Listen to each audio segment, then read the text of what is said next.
好，今天我们来介绍一款面容修复的平台。你先打开看一下。好，我把它拿出来。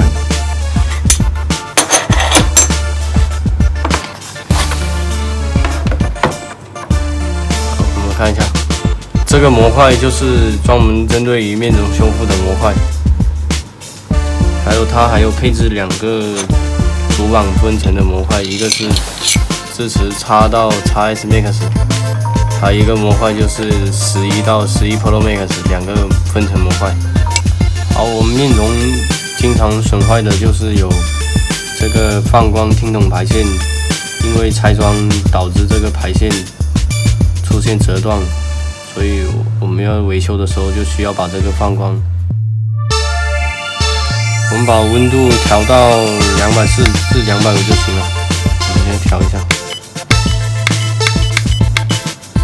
好。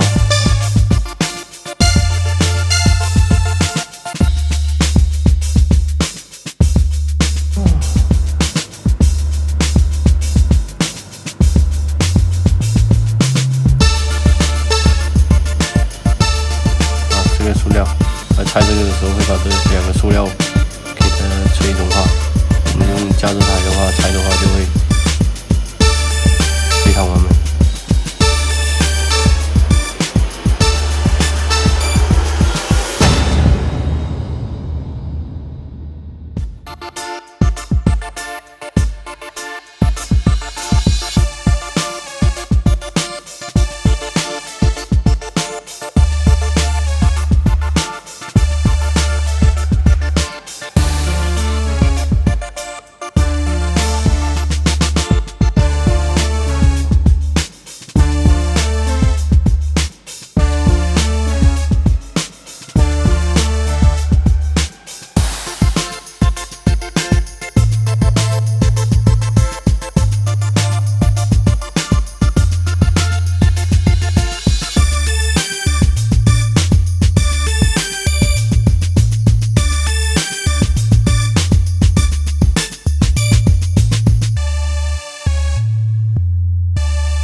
前向头把它拆下来。好，我们拆这个，它因为它有这个框架嘛，我们拆的时候需要把这个铁架给它剪下来。如果有打磨。